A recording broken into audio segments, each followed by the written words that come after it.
अवधूत चिंतन श्री गुरुदेव दत्त श्री स्वामी समर्थ महाराज की जय। स्वामी दत्त सेवा या चॅनलवर तुम्हा सर्वांचे खूप खूप स्वागत। तुम्हा सर्वांचं आरोग्य उत्तमाचं राहू दे, राहिलेलं आयुष्य आरोग्यदायी जाऊ दे, तुम्हा सगळ्यांना दीर्घायुष्य मिळू दे असं मी स्वामी चरणी प्रार्थना करते आणि माझ्या व्हिडिओला सुरुवात करते। दर अमावस्या ही 5 जुलैला आहे आणि प्रत्येक अमावस्याला सुद्धा तुम्ही हा उपाय करू शकता। उद्याच्या अमावस्यापासून हा उपाय करायला सुरू करा। उपाय जो आहे तो उपाय अत्यंत महत्त्वाचा आणि प्रभावशाली आणि अगदी तुम्हाला लवकर त्याचा फरक पडण्यासारखा आहे।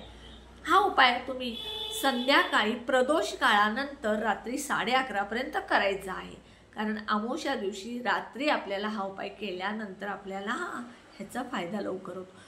व्हिडिओ स्किप न करता बघा, कारण त्यामुळे तुम्हाला शेवटपर्यंत काय उपाय सांगितला, कसा सांगितला, एखादा पॉइंट शेवटी सांगितला जातो आणि तो जर तुम्ही न ऐकला, स्किप करून बघितला तर उपाय अर्धवट होतो आणि त्याचा फरक तुम्हाला पडत नाहीये किंवा त्याचा फायदा होत नाही। म्हणून व्हिडिओ स्किप न करता बघत जा। बघा, दर अमावस्या आहे ही ज्येष्ठ महिन्याची अमावस्या आणि प्रत्येक महिन्याला अमावस्या येत असते आणि ह्या प्रत्येक अमावस्याला विशेष असं काही ना काही महत्त्व आहे। प्रत्येक अमावस्याला असं कोणत्या नाही कोण्या दर अमावस्या अशा वेगळ्या वेगळ्या अमावस्या असतात। ह्या अमावस्यांना आपल्याला उपाय करायचे।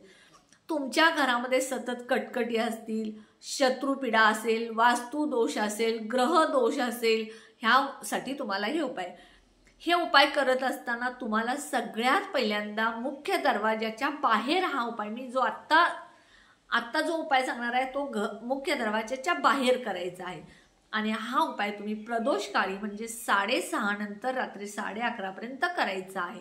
हा उपाय तुम्ही दादा लोक करू शकतात, ताई लोक करू शकतात किंवा तुमच्या घरातला कर्ता पुरुष करती स्त्री करू शकते। फक्त ह्याला विटाळ असलेल्या स्त्रियांनी करायचं नाही, दादा लोकांनी केलं तर चालेल किंवा तुम्हाला सुतक असेल तर ह्या अमावस्याला करायचं नाही, पुढच्या अमावस्यापासून तुम्ही हा उपाय करू शकता। उपाय जो आहे तो अगदी प्रभावशाली आहे आणि ह्या उपायासाठी तुम्हाला 4 वस्तू लागणार आहेत। ह्या 4 वस्तू तुम्ही उजव्या हातामध्ये घ्यायच्या आहेत। बघा, पहिल्यांदा सगळ्यात पिवळी मोहरी। पिवळी मोहरी जी आहे ती नकारात्मकता घालवण्यासाठी असते। ही पिवळी मोहरी तुमच्याकडे नसेल तर तुम्ही केंद्रातून किंवा एखाद्या किराणा दुकानातून 5-10 रुपयाची आणू शकता। ही पिवळी मोहरी 5 चिमूट घ्यायची उजव्या हातामध्ये। त्यानंतर भीमसेन कापूर 1-2 वड्या, कारण भीमसेन कापूरमध्ये सुद्धा नकारात्मकता दूर करण्याचं पॉवर असते किंवा भीमसेन कापूर हा नैसर्गिक असतो आणि जो आपला रेग्युलर गोल वड्या असतात कापराच्या त्या बनवलेल्या असतात, म्हणून भीमसेन कापूरच कोणत्याही उपायाला घेतलेला चांगला, त्यामुळं तुम्हाला त्याचा फायदा लवकर होईल। एका उजव्या हातामध्ये 5 चिमूट म्हणजे चिमटीमध्ये अशा बसतील एवढ्या 1 चिमूट, 2 चिमूट, 3 अशा 5 चिमटी हे पिवळी मोहरी घ्यायची। भीमसेन कापूर 2 ते 3 वड्या, 5 लवंग। ह्या लवंगाला पुढे फूल पाहिजे, जे न फुटलेल्या अशा अखंड लवंगा आणि त्यानंतर तेजपत्ता म्हणजे तमालपत्राचं 1 पान। हे सगळं तुम्ही तुमच्या उजव्या हातामध्ये घ्यायचं आणि तुमच्या घराचा मागची रूम, मग ती बेडरूम असू दे, स्टोअर रूम असू दे किंवा तुमच्या अजून कुठली रूम असू दे, प्रत्येक रूमपासून ते तुमच्या उजव्या हातातून फिरवत, सगळ्या घरातून फिरवत मुख्य दरवाजापर्यंत यायचं। पाठीमागून सुरू करायचं।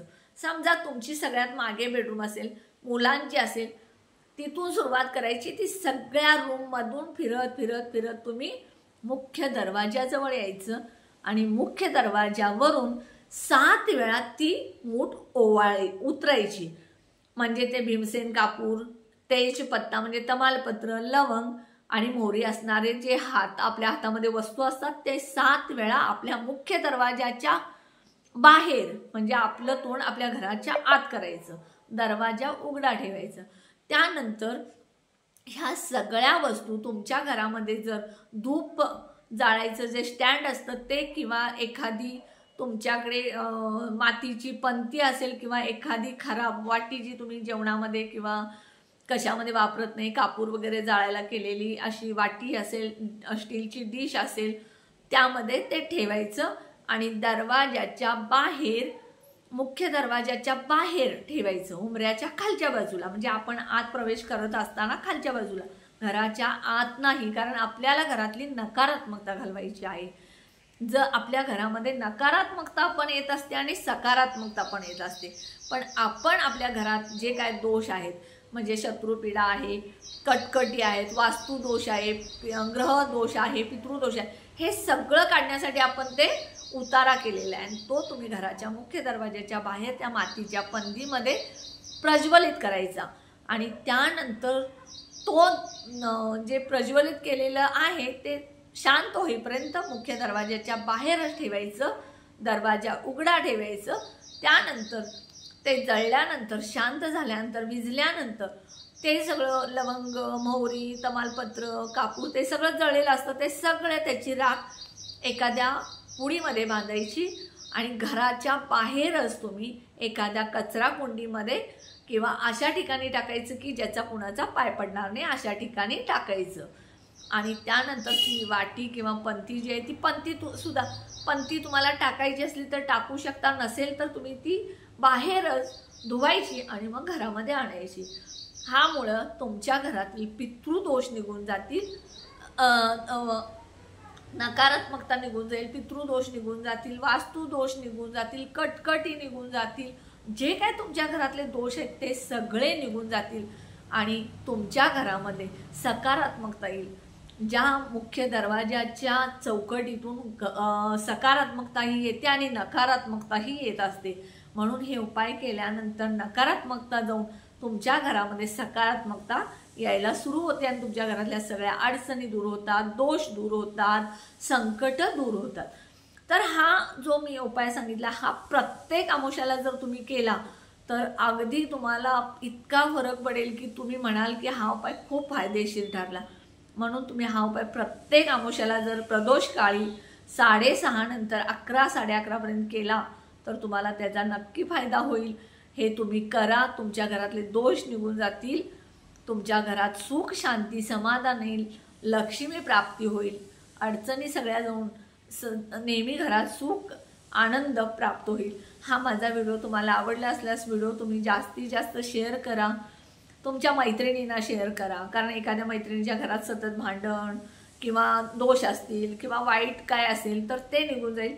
शेजाऱ्यांना, संबंधितांना, नातेवाईकांना सगळ्यांना शेअर करा.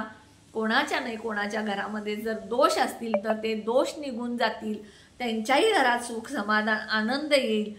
हे सगळं करत असताना तुम्ही मुख्य दरवाजावरती एक पॉईंट माझा चुकून राहिला, ज्या वेळेला तुम्ही जो मुख्य दरवाजावरती 7 वेळा उतारा करता त्यावेळेला श्री स्वामी समर्थ, श्री स्वामी समर्थ म्हणा किंवा श्री कुलदैवत किंवा कुलदेवीचं नामस्मरण करा किंवा ओम ऐं ह्रीं क्लीं चामुंडाई विचे नमो नमःचा मंत्र म्हणा, त्यानंतर प्रज्वलित करा.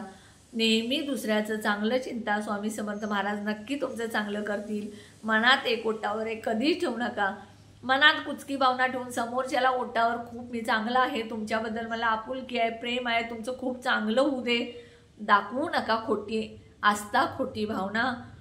मनातलं सगळं स्वामी समर्थांना कळत असतं, समोरच्या व्यक्तीला कळत नसलं तर महाराजांना कळत असतं. आणि अशा व्यक्तीपासून लांब राहा, कारण आजकाल खूप लोक असे आहेत की चांगलं कोणाचं चाललेलं कोणालाच बघवत नाही आहे. म्हणून नेहमी सांगते, दुसऱ्याचं चांगलं चिंता, आपलंही चांगलं करतील महाराज. जर दुसऱ्याचं वाईट केला तर महाराज तुमचं वाईट करायला कमी करणार नाहीत.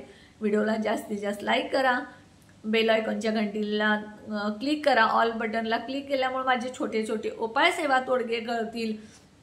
त्यानंतर कमेंट करा. आणि अजून एक जाता जाता सांगते, हे व्हिडिओ जे आहेत ते अंधश्रद्धा नसून ज्योतिषशास्त्रानुसार केंद्रानुसार आहेत, त्यामुळे नक्की करत जा, ह्याचा फायदा तुम्हाला नक्की होणार. आणि जास्तीत जास्त जे कोणी माझा व्हिडिओ नवीन बघत असतील त्यांनी माझ्या व्हिडिओला सबस्क्राईब करा. श्री स्वामी समर्थ.